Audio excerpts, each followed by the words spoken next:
What is up guys, it is Simba here and welcome back to the channel for some more league racing content, and we're back with WOR for its 7th round of the season for the Mexican Grand Prix, and on screen is the last race in Singapore. The link, as always, will be in the top right, and if you have seen it already, you'll know that it was an absolute stinker, and we're looking to do a lot better here because this is a sprint weekend, my first one on this game, and that means there's a lot more points on the table. If you're looking forward to this one or enjoy the content as a whole, make sure you get subscribed for more league racing content. There'll be plenty more to come in the coming months as leagues and tournaments will be starting up again, so stay tuned for that. But on the background you can see that we're on our second lap on this set of tyres. We backed out of the first one and this one has not been great as it's only a 15.7. Wow, I'll turn off all tyres. And you can hear me say that I'll take that on 2 lap-old tyres. It's enough for 14th, but we're down to 19th. So we've got 1 lap to try and get as high as possible. So let's go for it and send it. Down the main straight we go. One of the longest main straights on the entire calendar. You open DRS and now you just take a breath and just wait for the 100-meter board to appear on the left-hand side. And there it is. You spot it, hit the brakes. Down to 4th gear, down to 3rd by the time you get to the apex. Make sure you get a little bit of a cut through turn 2, as that can boost your exit and your run through turn 3. And as you can see, we have gained half a tenth. So it's not the quickest first sector I've done, but a 0.62 is quite a solid first sector, as TF10 Dirk goes on a 15.0. I'm not sure if we can get near that, but right now we're doing a solid job. Make sure you get the car rotated through the double right-hander, and we are 2 tenths up. Making our way through Sector 2, very easy to mess this up. We nailed the apex through that right-hander, that left-hander, and now you want to flick it right, flick it left, and we are 2.5 tenths up by the time we get to the second interval in the middle part of the lap. We're now nearly 3 tenths up, going through this right-hander, nearly drifting through there. We don't quite get the rear locked in and rotated through that left-hander, but on the exit, this right-hander, we just go over the line, and look at the delta, it's nearly half a second. Fuck! And that is game over. We are P19. It was a 1:15.211, and I don't really show this, but there's our intervals through the lap. You can see we nailed the middle sector, and we nailed the last, and I can tell you now that that last lap would have been enough for P4, which would have been our best qualifying position of the entire season, but instead it's another trip to the back row of the grid. I was absolutely livid on stream, and my reaction on stream said it all. I was absolutely fuming because I know that was the perfect lap. That was the best lap than anything I've ever done in practice, and we threw it away with essentially 1 corner to go. And that means we also have a lot of work to do in the race. We're starting on the back row, and we've got it all to do in 12 laps. We have nothing to lose, so we're going to start on the softs. A lot of people went for the mediums, so we do have a tyre advantage at the start. Can we make the most of it here? 5 red lights for a 12-lap sprint here in Mexico, and we are underway for the sprint race, and it's quite a decent getaway as everyone is eager to try and gain places before we get down towards turn 1. Everyone's looking to drain battery as well. We're trying to find our way through as Hazara covers us off going into the first corner. We get right behind the Ferrari of Giovanna, I think, as we go through turns 2 and 3. We're on the inside of the Aston Martin, the tier 3 champion of ADT Danielle. We're side by side with Giovanna now on the medium tyres. We're going to try and go round the outside going into turn 4, and there might not be enough room as there's a ghosting Alpine right in front of us, so we're going to try and snatch that position, but going through the double right-hander. Oh my god. Absolute carnage through that double right-hander. We gain about 3 places there as we managed to squeeze our way through past the ghosted Alpine. We're still behind Danielle, but we're up into P14 in this sprint race, and you can see the other Ferrari of Lucas. I think he's got damage. As you can see, he completely goes off the track there through that right-hander, and that is us gaining 6 places in 1 lap. You couldn't have asked for a better start, and even Giovanni's got a 5-second time penalty. So it's all kicking off here. Well, that's not a bad start by any means. And you heard me in that first lap saying that was not a bad start by any means. And that's exactly where we stay for a couple of more laps. You can see there's, I'm draining a lot of battery as there's a couple of cars going side by side there. Danielle's completely missed his braking point. Oh my word, what's he done there? So Danielle tried to send it on Hazara at turn 1. He got his braking completely wrong, and the Alpine had to cut the corner, similar to Hamilton and Verstappen in 2016, and he's got a 5-second penalty, which has turned into 10 seconds worth of penalties. So we're in a net P11 right now. Might just let this Ferrari go, just let him drag me along, see if we can just keep up again. And on the next lap, lap 7, I'm talking to SLR Medal in a party. I can hear him, but you can't hear him. But yeah, he's just giving me tips through the race, as we both agree that we're going to let Giovanni through, as at this point the soft tyres are going off. The advantage is no longer there. The mediums are the quicker tyre at this point, so there's no point fighting Giovanni, and he'll try. I'm just going to let him try and drag us along to the cars in front, as that's who we were right behind before we started dropping out of DRS. So the grip isn't exactly there on the soft tyres anymore. So now we're just trying to make sure we can keep up with these medium runners right until the checkered flag, to make sure that there might be a slim chance of gaining a few more places, but coming through the double right-hander again. Oh my god, there's another collision. Jesus Christ, what's going on here? There is even more contact through the double right-hander. Danielle's got damage. Hazara's lost out. We have to sneak our way past Danielle, and he goes wide as 2 don't quite go into 1 there, and we're up into P12 again in this sprint race. As you can hear me asking, what in the blue hell is going on in this sprint race? There are collisions everywhere you look, cars going all over the place, like Hazara just there, but we don't try anything into the stadium section, as there's more side-by-side action. And apparently Medal was telling me that ESV Bobberts, just ahead of us at the front of this kerfuffle, has got damage, and he's not going to be pitting. So the main priority is passing that stricken McLaren. He's not pitting. Fuck yeah, now. Oh my. Yeah, this is going to get really messy. And you can hear me say that it's going to get really messy, as the at least 5 cars fighting for the same pace of tarmac. Everyone's going crazy in this sprint race, but the main priority is getting past Bobberts. It's just passing Bobberts, that's the thing. Adios.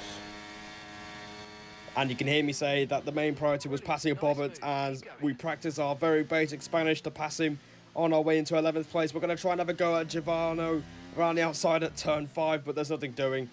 You can see that there's no front end grip on these tyres anymore, and we have to settle for P11. But the top 9 is still there. I'm on 2 warnings, I just need to keep it clean. There's no front grip through that right-hander in the last sector. It's disgusting, mate. So in between the laps, we got our second warning for track limits, and you can hear me complaining about the lack of front-end grip as Giovanni goes wide through turn 1. We make sure we have to give him the space and respect through turn 2. Adios. As you can hear me practicing my very, very basic Spanish once again, as we say bye-bye, and we move into the top 10. We've gained 9 places in essentially 10 laps, which is a ridiculous recovery here. Despite the tyres not being at their best anymore, you can hear me complaining about the front-end grip, which is simply not there anymore, as these tyres have hit the drop-off. But we're up into P10, and our teammate for this race, Elite Risks, did not race, and our teammate is Leo. I can't really read his last name there, but I'm just going to call him Leo for the sake of it, so I don't have to butcher anything and sound like an idiot. So, on to the penultimate lap. P8 is on the cards here, guys. We could get a point from essentially starting last on the back row of the grid, and this is going to be a very easy overtake, a very easy DRS overtake on our team. He gives us a bit of a squeeze to the left-hand side near the grass, but by the time we get to turns 1 and 2, we have the move locked in, and we are up into P9 as Giovanni has, I think, 3 or 5 seconds of penalties, which is not ideal. But I didn't think of this overtake through, because now Leo's going to try and come at us through turn 4. Okay, that's interesting. What a... Yeah, WOR ascend. You're smart, mate. You're very smart. Did you see that? Bro just sent it in there like I didn't exist.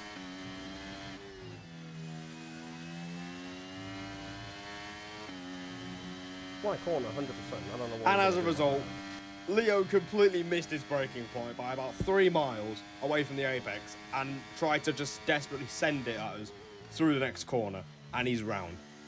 Don't know what he's doing. There's no way he's getting any space after flying off the circuit. But we're P9 right now, and there's yellow flags coming to the last corner, and that is TF10 2D. We get a gift at the last corner. Oh my god. I got 2 points. What a dub. And that is the end of a very chaotic sprint race. We get P7 from P19 to double our points tally for the season. And what a race. We just kept it clean, we picked our moments, and there was a lot of carnage, and 2D did not score points. I believe he's one of the championship contenders, but that means, thanks to the sprint rule not being applied on this game, so it's the same as 2022, it means we'll be starting P7, which is massive for us, so a big chance of points here in the main race. We've got 2 in the sprint. Can we add our total up in the main race? 36 laps ahead of us, and the lights are out, and we are underway for part 2 of this sprint weekend, and we get another decent getaway. You can see Alex Marciano in the Williams. He's giving the AlphaTauri of Dirk a good squeeze to the grass as we go into the first corner. We're just trying to keep it nice and clean, sticking right behind BRT Lou in the Alfa Romeo. You can see ET8 Paul, who was close behind us in the sprint race. He tried to go down the inside going into turn 3, but the outside line allows us to stay ahead. We cover the inside line again as it's nearly 3 wide between Dirk, Marciano and Danielle, I think.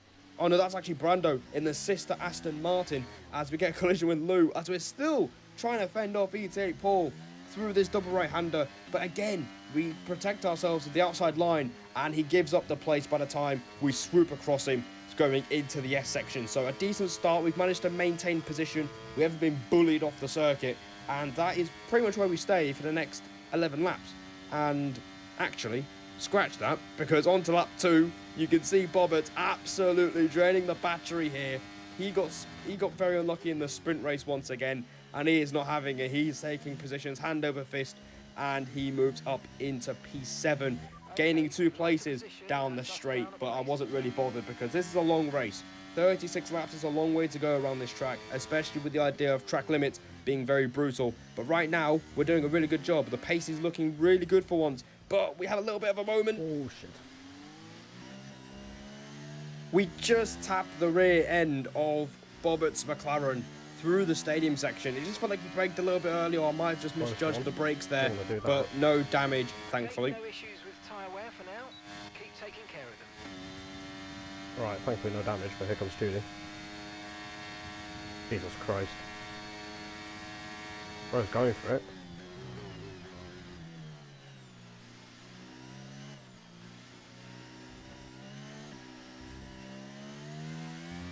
You were going for that one, Jesus. So similar to Bobbert at the start of the race, 2D's done the same thing. He's passed me and Paul with one move down the straight. He's probably draining a lot of his battery, which we have managed to save up quite nicely at this stage. I'm not really too bothered losing a place to one of the championship contenders. You know, he's way faster than me, so there's no point trying to hold him up or fight and risk breaking the train. So yeah, the pace felt really good on the hards, and it's really refreshing to actually be within, you know, touching distance of the leaders, as TF10 Dirk, I believe, has made a very, very early pit stop on the end of lap 16 for medium tyres. So this is where strategy is going to come into play here, and you'll see very soon whether we get this right or wrong, as my teammate's in the pit, and I think he's going to, yeah, he's retired from the race. Leo has retired. The collision in the sprint race has done him no favours. And yeah, he's not getting any points for his troubles here. As on to lap 18 we go, and I am going to tell you now, I wish I pitted on this lap, because what Dirk has done is he's initiated the undercut, so everyone's going to follow suit, and that's exactly what Shazoo Venom has done at the end of this lap. And I want you to pay very close attention to his dot on the mini-map, which is the only car in the pits right now. I wish I followed him in, and you're going to see why. Because on lap 19, we have a very scruffy in lap. As you can see, we're going through the S section now, and we have a massive moment. We just catch the car, but we've lost a lot of time because of it. Okay, now. And you can hear my reaction. It was a very close call, because if we didn't save that, we're probably on a one-way trip to the barrier and scoring no points as we go very wide through that right-hander. That's where we got our second warning in the sprint race as well. We have another loss of the rear end, and I think it's about time we call it quits on these tyres. We're losing too much time already. We'll have no DRS down the main straight, so we're just going to call it quits and box at the end of this lap for a set of medium tyres. But you can hear me in the background saying that that was a very scruffy in lap, and you're going to see how costly that is. Meanwhile, Shazoo Venom is about to cross the line. Stonks has set the fastest lap of the race, who won the sprint race, and Venom's gone. He's down the straight already, and because of that mistake we made in the middle sector, it means we lose touch with ESV Bobbert, who was just in front of us, and Danielle goes through as well on a very early pit stop for hard tyres as well. And look at that, we're 2 seconds back. And speaking of Venom, he's already down the straight after turn 3, so we've lost a good, what, maybe 4, 5, maybe 6 seconds, just because of that poor in lap and the undercut. So if you're going to be racing around Mexico, guys, the undercut is your friend. You don't want to box in between, you know, the undercut and the overcut phase. You have to pick one of both, because if you do what I did, pitting around the midpoint where people start pitting, you're going to lose a lot of time to those on the undercut, and as a result we have no DRS or ERS as we try to get catch up with Brando, who managed to overcut us as well. So Paul goes through. I'm trying to save battery. We're down to P10, but everyone hasn't made their stops yet.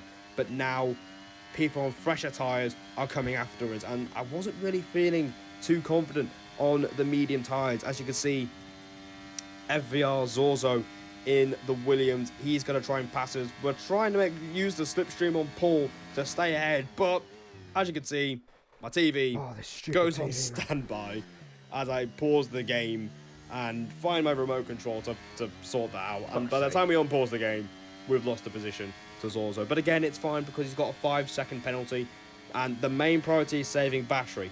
And the same thing happens here on lap 24, a few laps later, as BRT Lou in the Alfa Romeo, he goes past us as well.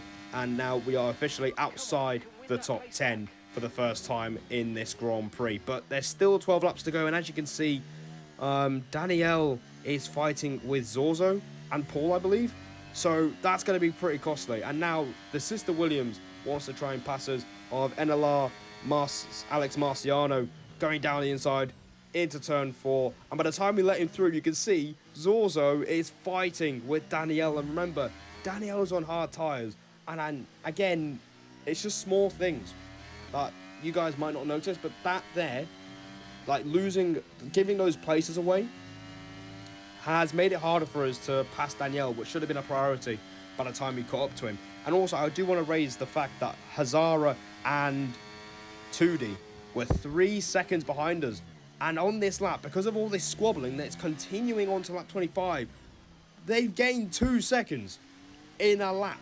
And Tudi was one of the last cars to pit for medium tyres.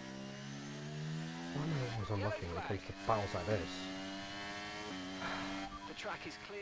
And you didn't hear me quite say it properly because apparently I talk too fast, but that's me saying, why am I so unlucky when I'm in battles like this? You can see this battle is really intense, and we're going to lose out because Tudi and Hazara are right behind us. We seem to lose out when there's moments like this where everyone's just fighting for the same piece of tarmac.